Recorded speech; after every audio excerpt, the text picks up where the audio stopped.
My name is Felix Oaga Okach. I'm the author of this book, Luo Clans and Legends. We authored this book in 2021. Now, this is the third edition in 2024. It has got more about the Luos in terms of their settlement, the clans, and legends. In other words, it's a compendium of Luo system. Compendium means that all about Luo is here, and system, it means that you can get it on YouTube and hear people talk.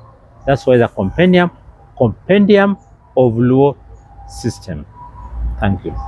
Yes, Mr. Okach, of late there has been a lot of political undertone on the word Sinakuru.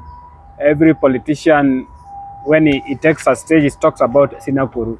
Can you clarify about this Sinakuru? Is he a fictional character, or is a character that was there? Thank you very much about that question on Sinakuru. Let me go back to the Bible. There was Adam and Eve. So Adam was created by God, and all others followed. Among the Luo, when they talk about the oldest persons they can remember, people talk of Sinakuru was their leader, was the beginning Luo of Sinakuru. These are oral stories. Sinakuru had children called Podo. There's Podo. When the Luos differed, some went to West Nile, others to DRC, others to other parts of Central Africa. So there's people Podo group. Then there's a group called Ring Road group. They also went other ways. Then there's Owatu group, there's Taifo, there's Joka Jok, and there's also Joka Nayo, and Joka Jok 1, and Ramogi 1. These Joka Jok are mentioned a lot in history books who they were. Let me take this opportunity to say how the differences were occurring. There's a normal myth among the Luo. There's the bid story that the brothers differed because the child of one ate the bid of the other, the bid from the other fellow's stock, and then when the fellow wanted the bid by menace, a child was killed, and then they separated ways.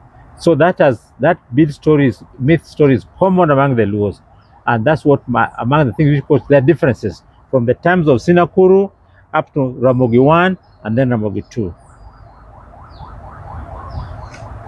Thank you on that. And they are saying that Sinakuru is also the father of the Kalenjins. How true is that? That might be true. Might or is? That is true. Okay. When I went to Gulu, Lamogi, and across Laropi, mpaka Moyo, the Nilots have their differences. There's the Nilots called the Luo, who of the Luo dialects, like Padola, the Luo, and the others. There are others who are called Ateker. They have got features of the Luo, but their language is not the Luo. The Ateker has the Kalenjins, the Teso, Karamojong, and the others. Then there's some who went to West Nile. They also like Rose, but they went to West Nile. They're called the Chopi, Aluru, Logo, Lubara, Lukoi.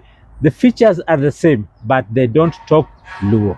The ones which talk Luo are the ones I've mentioned, like Padola,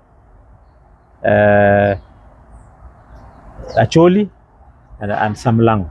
And also Achola, Padoli, Samlango, Alur, Jonam. They are called Jonam, those whose language are similar to Luo. Because when I was doing this work, I had to classify people according to similar languages. So, for example, if you get an Acholi talk, their language is similar to Luo. But I was told that Acholi, initially they were the Lango, but then later on they intermarried with the Lango and they dominated the Lango. So the name Acholi became predominant.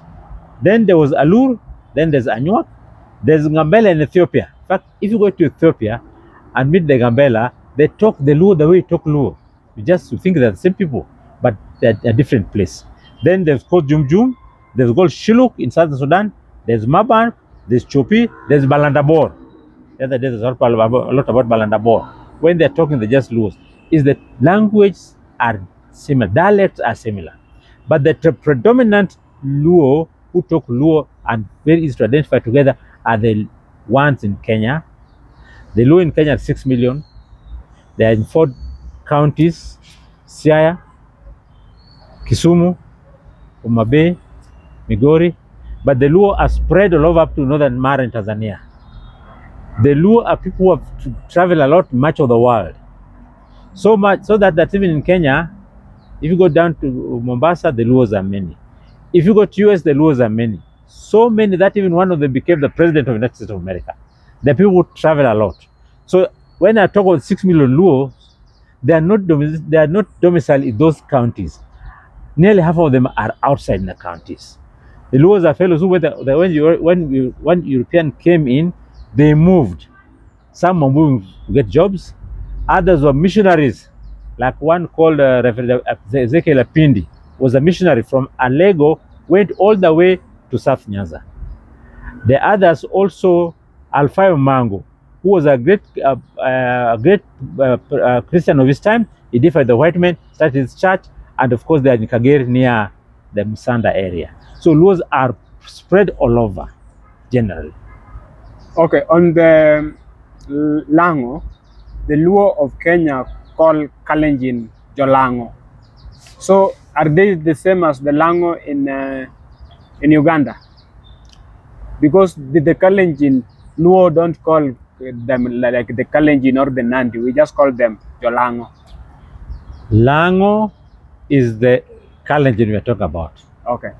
In Uganda, the Lango, when the Acholi women got married to the Lango, this story was told in Uganda, the Acholi women continued talking the Acholi language, but they are married by the Lango people. Okay. So over time, the children started learning Acholi, but they are Lango descendants.